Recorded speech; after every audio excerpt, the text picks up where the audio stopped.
Do you think it's a good idea for wives and husbands to be able to vote against each other's interests? You're fundamentally denying people free will. In society, we want to pit husband against the wife or the wife against the husband. Hello, fine people of YouTube. It is I, Mike. I am the Patriarch, and I wanted to bring to you Andrew Wilson. In my previous video about the trad wives, it was the part 3 where the topic came up about voting. Should there be a universal vote? I guess that's not the best term to use, but should there just be one household vote, meaning man and wife, husband and wife, vote for one time? It's an interesting concept. I brought it up because it was the conversation brought up in the trad wife video, and I mentioned that Andrew Wilson had a take on that. I don't know his full scope on that opinion, but he did talk about it in a whatever podcast where he had a debate, long 3-hour and 48-minute debate, where that topic came up. So I kind of wanted to dive into that and see what he has to say about it, and let's just go right to it. Do you think it's a good idea for wives and husbands to be able to vote against each other's interests? They should both have a vote, yes. Well, but they can vote against each other's interests, right? That is circumstantial. They may not, they might. Yeah, they may not, they might. I agree with that. Yeah. But why is it good that option's even there? Seems like a terrible idea. Because in a representative democracy, everyone should be represented with a vote. Yeah, I get that's a descriptive truth, but you're not telling me why that should be the case. If I were to give you the counterclaim here, I would say if you had like one household voting or something like this, it would be much more uniform and wouldn't divide families against each other. And that's exactly what the vote has done. But they're both subject to the same legislative, like they can both be legislated independent of each other. Interesting concept. So Andrew saying that to be united in the vote makes sense for a household. What she's saying is each individual person is legislated independently, so they should have an independent vote, which makes sense. Both have good merit, and we're used to every individual having their own vote, but the concept of the household vote is somewhat intriguing. It's definitely interesting. So I get her point. Obviously, I'm used to that, so it makes a lot of sense. His makes sense also, but I'm kind of wondering how that breaks down. So let's see what else he has to say. Right? No, well, not really. One cannot, at that point, make a decision that doesn't affect the other one, usually. Yes, I can. Not really. What? I mean, Roe v. Wade. That only affects a woman's body, right? No? You think that if a man is married to a woman and she goes and aborts his baby, that doesn't affect him? Of course it does, but it affects him differently than his body. But that's my whole point is that everything they do in this household is going to affect each other. Sure. So, yeah, to this topic, man, this is a touchy subject. I know there's like the whole freedom aspect and bodily autonomy is involved. I don't want to get too much into that. That's probably a topic for another video. It does affect them both, obviously, in different ways, as she's saying. The woman is more direct. Obviously, the baby is in her body, and I say baby because that's what it is. That's scientifically what it is. But it does affect the man as well, especially if he wants the baby. If he wants the baby and he doesn't have a choice or a vote to say whether he can keep the baby, yeah, that's a problem. It does affect him. It affects them both. It does affect them differently. One emotionally and one physically and emotionally. It's gonna be with them for the rest of their lives. And I know you've probably heard opposite and people that counter that position, but anybody that's been through one or knows somebody that's been through one knows exactly what I'm talking about. It's something that stays with you forever. It's something that doesn't ever go away. Anyway, let's get back to it. Sure. So you wouldn't want to promote systems But they which still are divide husbands individuals. against wives. But they're individuals. No. What does Are that they do the with same anything? Are they the same person or not? This is not what's in dispute. Are they the same person or not? Okay, no. Then why should they not each have an individual liberty? What if they get a Because divorce? you don't want to set up systems that divide them against each other. That's well, a then bad don't idea. Marry someone who doesn't want to vote for you, with you. But that's No, do you understand that like people's preferences change over time, and there could be various reasons in which, if you have a tribal type of mentality, like take abortion for instance. Abortion's a great one. Do you think that it's possible that women, for instance, could hold it against their husband and say things like, "Do this or I'll abort your child"? They could actually do that, right? yeah, hypothetically, sure. Yeah, and have that done would be that. immoral. And have done that. That would be immoral Yeah, and but, wrong. but you wouldn't say they couldn't go get the abortion, would you? But would you say a man can? But hang on. Answer the question first. What? You wouldn't say that they shouldn't be allowed to do that, though, would you? Well, if it would be disenfranchising millions of other women who are. So this is the classic deflect.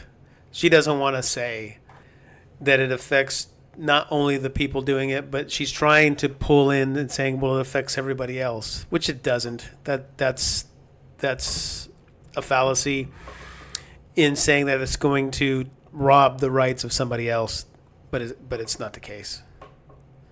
But what Andrew brings up is the division that it can cause within the household. And I think that's the bigger point, at least that I wanted to cover in this video, was does the individual vote within a household pit one power against the other, being the man and the wife, man and the woman, husband and wife?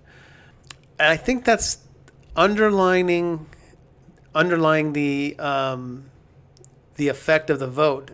It's not really on the vote, but in society we want to pit husband against the wife or the wife against the husband and create a division in the household. And that's my concern, is that the nuclear family, husband, wife, 2.5 kids, don't know where the 0.5 comes from, but I think that's what the issue is. The importance of being equally yoked, right? Having somebody that has the same values as you do, has the same beliefs as you do, and you move forward as a unit rather than being a divided unit.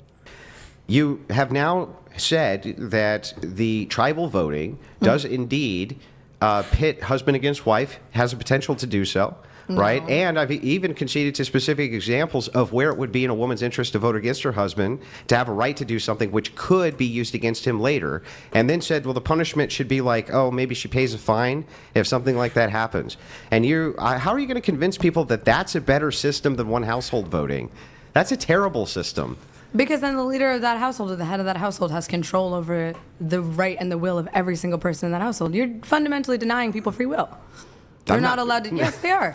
Because if they're fundamental both denying of free will, huh? Because if they're both legislated by the same government, and one of them has no say in who is elected into that government, So? but still, because you're still They still have impacted free by will. law, but you're still impacted by laws. So what? You're being impacted by laws when you're 17. They can't vote. You have a consistency Not at issue. the same extent as an 18-year-old. Not at the same They extent. as an can adult. have it to the same extent as an 18-year-old. So bringing up the 18-year-old, that brings up a question in my mind. Even if you have the man and the woman, husband and wife, agree with each other, and they agree to vote under that same one household vote, what happens when a kid that lives in the house, what happens when the adult kids still live in the home? Are they not allowed to vote? I mean, that's interesting to think about, right? Perhaps that is an incentive for kids to move out sooner rather than later. And I know in today's society, we have more kids that stay home longer, which is not necessarily a bad thing. It's a tough climate with the cost of living being so high. If the kids are staying at home and working, that's one thing. Or the overwhelming statistics are that kids that are staying home today are not even working. That's a problem. Staying home to save up money while you still go to work, that's a different thing. Anyway, what happens with the household vote when you have adult kids also in the house? Just something I was thinking about. I don't know if they're going to cover it, but let's see what they say. You're around the fringe. You're fighting on an exception. We're talking about the general population. Even right in now. the general I'm not talking about population, murderers. I'm yeah. not talking about So serial let's start killers. with I'm this. not talking about school shooters. I don't think it's generally speaking good idea to let 18-year-olds, 19-year-olds, 20-year-olds to vote, to disenfranchise the votes of people who are politically informed, because they're being used as a leverage voting block for elitists. And that's what's actually happening. What's actually happening was what you just said. You know, NGOs and lobbyists are lobbying Congress to get various things passed, and what they do is they try to leverage the votes from a tribalist purview in order to get the things that they want, right? And 18, 19, 20, 21-year-olds are highly impressionable, right? So are 22, 23, 24, 25-year-olds highly impressionable. And one way that you could eliminate this idea that they could be gone after by the parasitic NGOs who run things is by simply limiting the ability to vote to people who have such a political interest that they actually do social service for up to 5 years so that then we can trust them with the right to vote. Oh, well, that's a different wrinkle. Yeah, 5 year stint in order to be able to vote. That's interesting.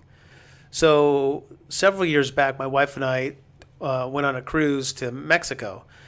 We went on a little bit of a tour, and the tour guide was telling us about how Mexico has it as a mandatory. The kid graduating has to serve 2 years in the military. I don't know if that's the kind of service he's talking about, or if he's kind of, I think he's talking more general nonprofit work, community work maybe. But I think that's an interesting concept to have some kind of social service, whether it's through the military or it's some kind of community service type of thing. But I think there's something to this where you have done a little bit of service and you get a little bit of a exposure to how the world works before you're able to vote. Because like what he's saying, special interest groups are able to cater to younger voters. And no offense to you younger viewers out there, but sometimes when you're presented something, you hear the surface level explanation of it, and it sounds like a good idea, and you kind of run with it. Yeah, let's go do that, not knowing that maybe the special interest group really doesn't have that in mind for their ultimate goal. They just want the vote. And this could be a good way to circumvent that. In other words, it gets you a little bit more exposure to the system. It gives you a little bit more education, so you're able to make a more informed vote later on. I like it. It sounds like a good idea. Can you let me get through them? Sure. Okay. So here's number one. I agree that lobbying generally is bad. I'm not here for NGOs. I don't think anyone really is. I mean, and the whole point of why we don't like them is because we want to be represented by our legislators fairly and accurately, and we don't want it to be in the control of a private interest group. So lobbying's bad. Yes, generally, Okay. I think that lobbyists and NGOs are not bad. good. But what I don't understand is, if that's the issue, why not ban NGOs? Why not have a platform that's standing against NGOs and lobbyists? I think that'd be something great. Yeah, if you did that, that'd be awesome. Yeah, so this is a great question, but here's the problem, right? Yeah. This is the leverage of tribalism and why you can't really do that. So on social issues, right? There are Seems NGOs like she out there, doesn't for like the instance, term who have a vested tribalism. interest in abortions being legal, right? This goes out into the social ethos, and now we're battling over the social issue. We have become tribal, right? We've become tribal. Then you have NGOs who battle against it, let's say, this social issue. They also are making a ton of money off of the counter battle, let's say, Yeah. also utilizing political tribalism. The whole idea here is divisive tribalism is what enables NGOs to begin with. They So- make a ton of money off of it, especially off of race hustling and DEI. So then again, why not just ban NGOs and lobbyists? Yeah, and you can't- allow everyone to still have a vote in a representative I'm giving you democracy? the descriptor. I think it's hilarious that you keep calling democracy tribalism. It is so leads funny to to me. tribalism, yeah. Yeah, I mean, if we're being honest, everything leads to tribalism. Maybe that's not a fair statement that things lead to tribalism, but we are prone to align ourselves in tribalism, meaning that we side with our friends, we side with our family, we side with our political view.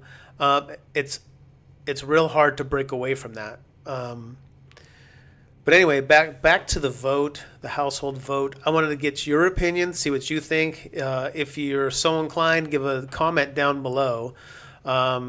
Like, share, and subscribe, and we'll get into some more conversations around Andrew Wilson. I think he's a real interesting character. He's a self-proclaimed Christian. Is very well versed in the Bible, many other things. So we'll cut it short there. But yeah, we'll get into some more stuff with Andrew Wilson. Interesting guy. That's all I got for now. I'll talk to you next time. And as always, love you and God bless.